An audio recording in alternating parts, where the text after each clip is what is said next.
sebenarnya apa yang kita alami hari ini itu hasil dari apa yang pernah kita tabur di masa lalu. Apapun yang kita pernah lakukan di masa lalu, kita nikmatinya hari ini. Tergantung bagaimana kita ini mempersiapkan diri kita dengan baik setiap harinya. Makanya kitab Mazmur katakan, ajar aku menghitung hari-hari, supaya apa? Aku beroleh bijaksana. Bijaksana ngapain? Melangkah setiap harinya ini loh, step by step ini. Ini akan menentukan masa depan kita seperti apa. Kalau kita hanya serampangan dan sembrono, nanti ujung hidup kita juga serampangan dan sembrono. Setiap hari saya lakukan dengan penuh makna dan nilai. Saya nggak mau sembarangan dan sembrono. Saya berdoa, saya melayani, saya belajar, dan ujungnya saya nikmatin apa yang saya lakukan di masa lalu. Sebelum orang kenal saya, waktu saya masih umur 19 tahun, saya dipanggil jadi hamba Tuhan. Mungkin 18 tahun ya, tahun 96 waktu itu. Saya kenal Tuhan, saya dilawat Tuhan, saya dijamah Tuhan, saya diubahkan Tuhan step by step. Terus saya memutuskan untuk ikut terjun dalam pelayanan, dan saya belajar firman waktu itu. Sejak saat itu saya persiapkan diri saya loh, jadi hamba Tuhan. Saya belajar firman, saya berdoa, saya bayar harga, saya persiapkan diri saya, suatu hari saya akan jadi orang yang hebat. Saya jadi pengkhotbah yang luar biasa, saya menjadi penginjil yang luar biasa, saya mengembalakan orang, saya ngonselingin orang yang banyak sekali. Saya akan berdiri di depan ribuan orang, saya akan ngomong tentang firman, dan orang akan diubahkan melalui hidup saya. Saya persiapkan sejak orang belum tahu saya, sejak orang belum kenal saya. Jadi apa yang saya nikmatin hari ini sebenarnya hasil dari apa yang saya lakukan di masa lalu. Apa yang Bapak Ibu nikmatin hari ini, apapun itu namanya, itu karena apa yang pernah diperbuat masa lalu. Apakah sudah terlambat? Belum. Jadi mulai hari ini lakukan yang terbaik, supaya kita menikmatin sesuatu yang baik di masa yang akan datang. Kita akan selalu menikmatin musim yang baik. Coba sekarang kita lihat di Kejadian pasal yang ke-8 ayat yang ke-22. Perhatikan, selama bumi masih ada, selama bumi ini masih ada, takkan berhenti-henti musim menabur dan menuai, dingin dan panas, kemarau dan hujan, siang dan malam. Selama bumi ini masih ada, musim ini akan tetap ada. Nah, orang pingin menuai yang baik, dia harus menabur dulu yang baik. Amin. Kalau pingin masa tuamu bahagia, mulai hari ini harus menabur sesuatu yang baik. Tapi banyak orang berpikirnya pingin menerima yang baik tok, tanpa melakukan yang baik tidak bisa. Jadi satu paket, apa yang kita perbuat, itu yang kita akan nikmati. Apapun itu namanya. Menabur bukan berbicara tentang uang saja. Sikap kita, tindakan kita, perkataan kita, perlakuan kita terhadap siapapun, itu juga suatu hari akan berbalik kepada kita. Kita menghargai orang, orang akan menghargai kita. Coba kanan kiri lihat sambil senyum. Kamu terima apa? Senyum, senyum. Tuh senyum. Coba nanti keluar setelah ibadah ini, lihat di jalan, lihat tukang bakso, dia bilang, "Oh, bakso nih, bakso jelek itu, bau itu, jangan-jangan pakai tikus itu." Kira-kira apa ya? Nerima apa? Dilempar sama panci-pancinya kali ya. Bisa dimusuhin, bisa digebukin orang ya. Karena apa yang kita tabur itu yang akan kita tuai. Apapun itu namanya lah. Coba kalau dari mudanya Bapak ini pinter. Saya itu pernah berpikir sama diri saya sendiri, dan saya ngobrol dengan istri saya. Coba orang tua saya itu pinter. Memang dia orang pinter, tapi pinter ilmu kebatinan. Coba orang tua saya itu pinter, dia jago menganalisa, dia jago memprediksi, dia tahu bagaimana mengelola uang dengan baik. Pastinya saya jadi anaknya orang kaya, bahkan jadi konglomerat. Tapi yang jadi masalahnya kan, orang tua saya ya pinternya dalam dunia yang lain. Ya seorang nggak apa-apa, tapi dia pinter juga didik saya, makanya saya jadi orang sampai hari ini. Jadi orang yang dipakai Tuhan. Tapi seandainya orang tua saya ini pinter segala sesuatu, bekerja jago, ngatur keuangan jago, cari duit jago, pasti saya jadi anaknya orang kaya. Kita hari ini apa adanya ini karena apa yang kita perbuat di masa lalu. Kalau kita ingin terima yang baik, kita harus lakukan yang baik setiap hari. Amin. Kalau orang ingin dikasihin orang, kita harus belajar mengasihin orang. Amin. Kalau ingin kita menerima berkat yang melimpah, kita harus belajar memberkati. Jadi sebenarnya orang Kristen itu dipanggil untuk jadi berkat buat orang lain, bukan fokus pada dirinya sendiri. Supaya apa? Ketika kita diberkatin, kita bagi kepada orang lain diberkatin, dan berkat kita terus bertambah. Perhatikan baik-baik, selama bumi masih ada, tak akan berhenti musim menabur dan menuai. Barang siapa menabur, dia pasti menuai. Saya lihat orang-orang di sini, orangnya pada murah hati semua. Katakan amin. Amin. Ini orang yang luar biasa. Amin. Sepanjang umur hidupmu kau akan jadi berkat bagi banyak orang. Amin. Saya punya cita-cita. Ini tidak tahu disetujuin Tuhan apa tidak. Saya ingin memberi makan sebuah kota. Amin. Makanya saya belajar memberi makan dari hal yang sederhana, pisang goreng, bakmi, nasi campur dan lain sebagainya. Dari beberapa orang. Harus saya mulai dulu. Saya lakukan yang terbaik. Makanya kita harus diberkatin supaya kita bisa memberkatin orang lain. Ya. Kalau kita nggak diberkatin, kita hanya cenderung menerima berkat. Alkitab katakan berbahagialah orang yang memberi daripada menerima. Kenapa? Karena orang yang memberi itu pasti mengalami kelimpahan. Amin. Sekalipun nggak kelimpahan mewah banget, tapi dia punya hati yang berkelimpahan, makanya dia berbagi. Dengerin panggilan, dengerin baik-baik. Panggilan kita sebagai orang Kristen bukan untuk memperkaya diri. Yang pertama, kita dipanggil bukan untuk bersaing dengan orang lain, lebih hebat dari orang lain, lebih pintar dari orang lain, lebih keren dan semuanya fokus pada diri kita sendiri, bukan. Maka kalau orang coba bersaing dengan orang lain, akhirnya saling sikutan, saling hajar, saling merendahkan, saling menyakiti. Dengerin, orang Kristen dipanggil menjadi serupa, segambar dengan Kristus dalam sikap, tindakan, perbuatan, kelakuan. Dan orang Kristen harus mewarisi berkat yang Tuhan berikan. Karena Yesus rela yang dulunya kaya jadi miskin supaya kita jadi kaya. Fokus kita itu bukan kelimpahan, bukan kekayaannya. Kalau kita nggak diberkatin, kita nggak bisa memberkatin orang lain, karena kita tidak bisa memberi apa yang kita tidak punya. Do you mudeng or not ini? Yang belum sarapan agak pusing dengarnya nih kalian. Kita tidak bisa memberi apa yang kita tidak miliki. Saya tidak akan bisa memberi pisang goreng yang luar biasa enaknya itu, waktu makan sampai seperti berjalan ke pinggiran surga. Kalau saya tidak punya duit untuk beli pisang, dan itu pisang dibeli dari Pasuruan, Jawa Timur, itu kita bawa, kita goreng itu, pisang spesial namanya pisang candi. Saya juga pernah bawa bibitnya dari Jawa, saya tanam di Bogor, udah berkembangnya, udah kita panen. Udah luar biasa. Saya lakukan dulu. Saya punya berkat, saya beli dulu, saya goreng, baru karena saya diberkati, saya bisa memberi. Hal yang sama. Makanya kalau kita ingin menikmati musim yang baik, lakukan yang baik.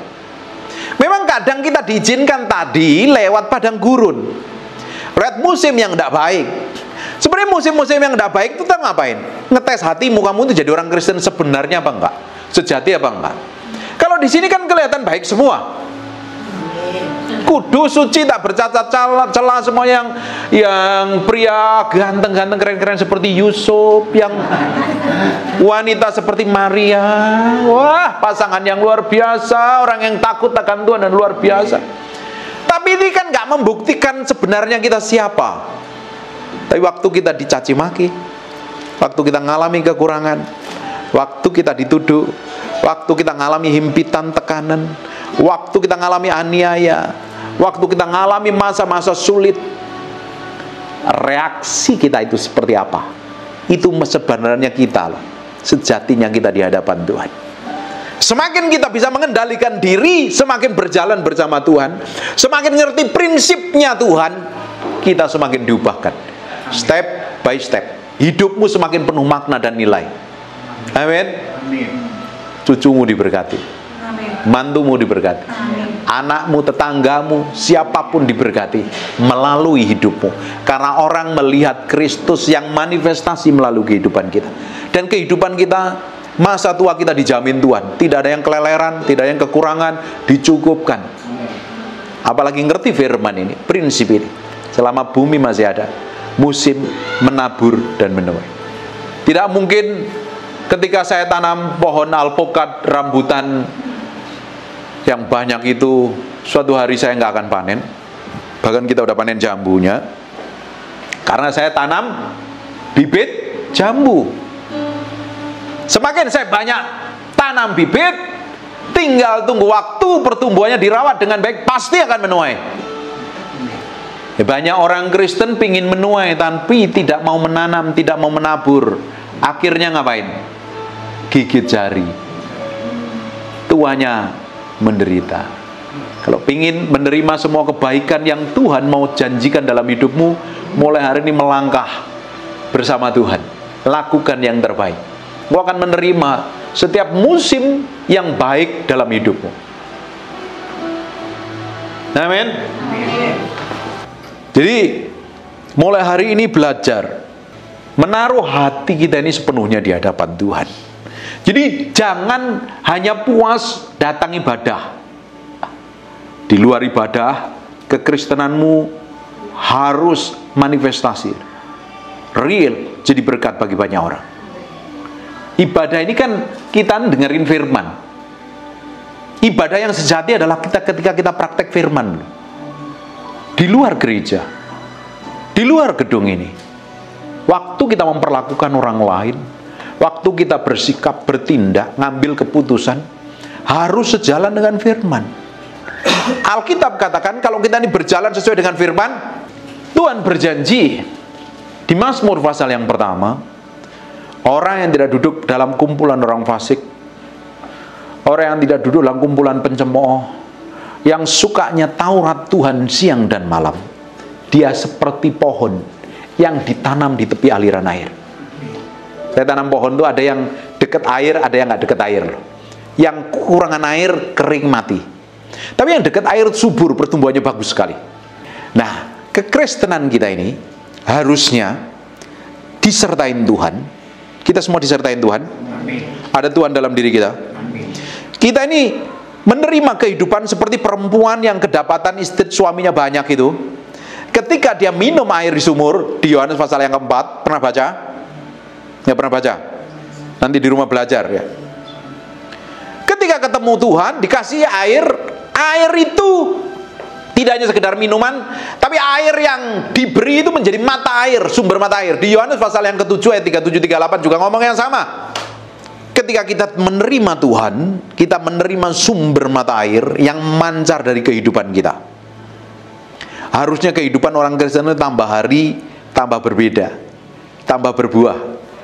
Seperti pendeta Patrick katakan tadi. Tambah hari harus tambah diubahkan. Itu ada suara handphone di silent. Harus berbuah, dan buah itu harusnya dinikmatin banyak orang. Amin. Ketika pohon kita berbuah, pohon jambu kita berbuah, yang makan buahnya pohon jambu itu atau orang lain?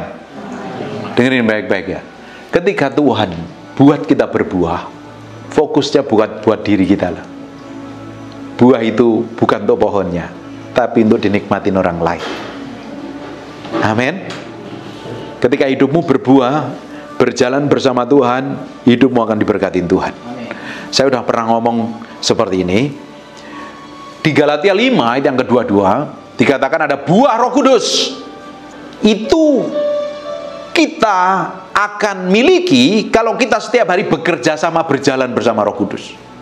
Ujungnya ngapain? Kita menghasilkan buah karena kita berjalan bersama Roh Kudus. Ketika hidup kita ini berjalan bersama Tuhan, hidupmu tuh seperti pohon yang ditanam di tepi aliran air, menghasilkan buahnya. Dan yang menikmatin buah itu bukan diri kita loh, orang lain. Seperti pohon jambu saya berbuah, yang makan buahnya jambu tadi bukan pohon yang saya tanam, tapi saya. Sama seperti dengan hidup kita. Ketika hidup kita ini berjalan bersama Tuhan, menghasilkan buah, diberkati luar biasa. Fokusnya bukan buat kita, tapi memberkati banyak orang, supaya orang menikmatin Tuhan melalui kehidupan kita. Makanya saya percaya tidak ada orang Kristen yang keleleran, kurang menderita, miskin, sampai ngutang sana sampai ngutang sini. Tidak mungkin ada kalau orang itu berjalan bersama Tuhan. Selama saya berjalan bersama Tuhan, menyerahkan hidup saya sama Tuhan, dari umur belasan tahun sampai hari ini, Tuhan tidak pernah membuat saya kekurangan. Kelihatan rapi, keren kan? Ganteng kan? Bahkan sampai setiap hari ada orang yang chat, ada yang DM mau pinjem duit karena dikira pendetamu ini pendeta kaya raya. Tuhan tidak pernah membuat orang yang berjalan bersama dia kekurangan. Tidak pernah. AI membuktikannya. Masa depanmu dijamin oleh Tuhan. Apalagi kalau kita jalan yang ngikutin maunya, ngikutin kehendaknya. Yang jadi masalahnya kenapa banyak orang Kristen stres, bingung, kacau, menderita, kekurangan? Karena tidak tahu bagaimana dia harus kerjakan dan lakukan. Bisa jadi orang Kristen itu malasnya bukan main. Bisa jadi orang itu tidak bisa berpikir, bertindak, alias stupid, tidak memiliki hikmat dan pengertian.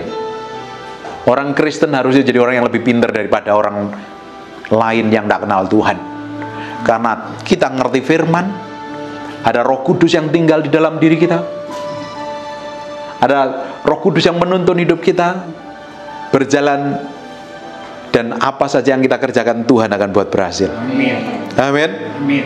Jadi orang Kristen masih stres, bingung, kacau nggak kira-kira? Tidak. Nggak mungkin. Tapi kalau kamu stres, bingung dan kacau karena kamu nggak ngerti firman, perlu bertobat dan berubah. Hidupmu dijamin, masa depanmu dijamin oleh Tuhan kok. Orang Kristen adalah orang yang paling harusnya menikmatin semua yang Tuhan berikan. Masa tuanya dijamin Tuhan, hidupnya jadi berkat untuk orang lain, dan nama Tuhan dipermuliakan, disebut atas hidupmu, atas keluargamu. Coba senyum dulu kanan kiri. Katakan, saya orang yang paling bahagia hari ini. Saya orang yang paling bahagia hari ini. Saya yang paling diberkati. Saya yang paling diberkati. Karena Tuhan menyertai saya. Karena Tuhan menyertai saya. Alkitab katakan, kalau Tuhan beserta aku, siapa yang sanggup melawan aku? Siapa yang sanggup menjadikan, yang sanggup menghancurkan hidupku? Kalau Tuhan bersama kita, dia menjadi panglima perang kita kok.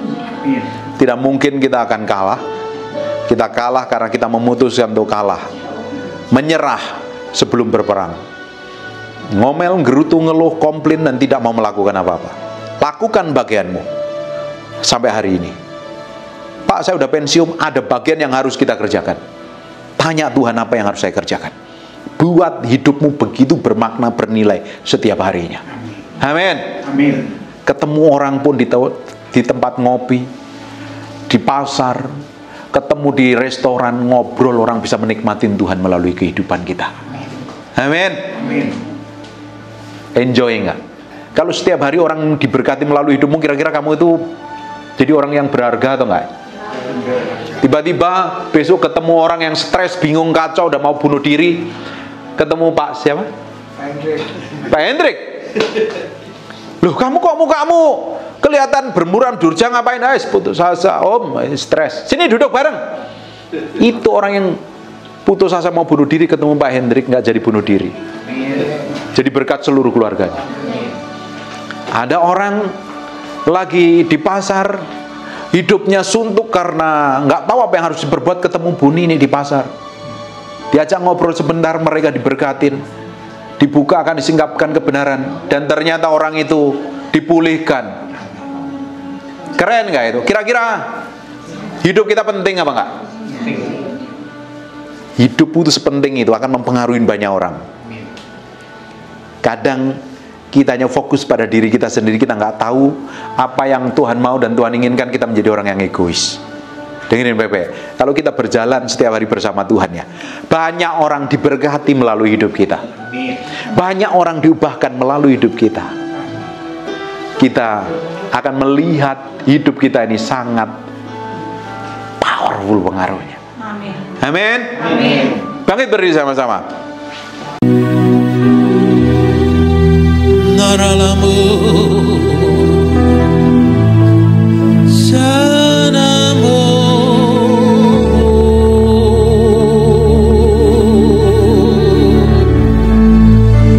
naranamu serialamu inanamu namu shananamu ini minyama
terima glory.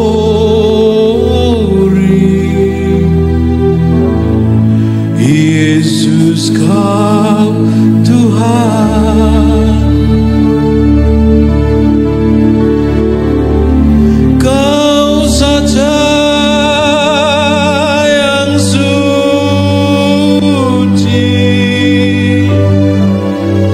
kau saja yang layak,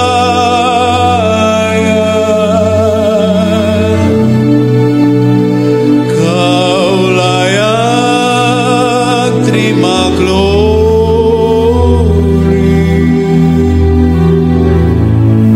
Hanya kau Tuhan.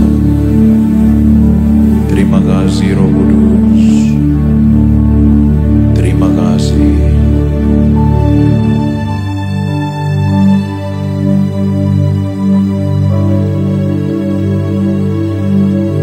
Kami mengasihi-Mu Tuhan. Sungguh hati kami mencintai Engkau lebih dari apapun juga. Tapi dalam kedagingan kami sering melakukan hal yang menyakitin, yang bertolak belakang dengan kehendak-Mu. Berikan kemampuan kami setiap hari untuk berjalan dalam kesucian dan kekudusan.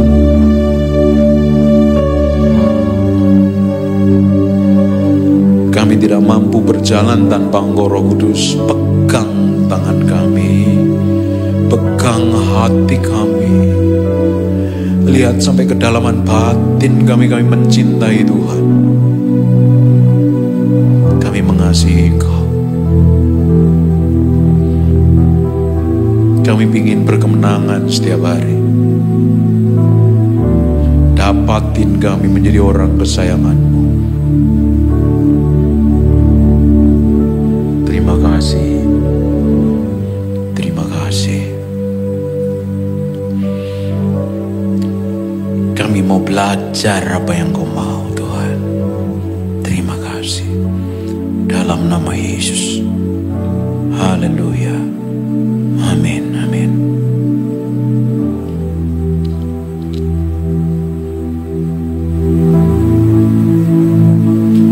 Menikmati hadirat Tuhan, merasakan Tuhan datang.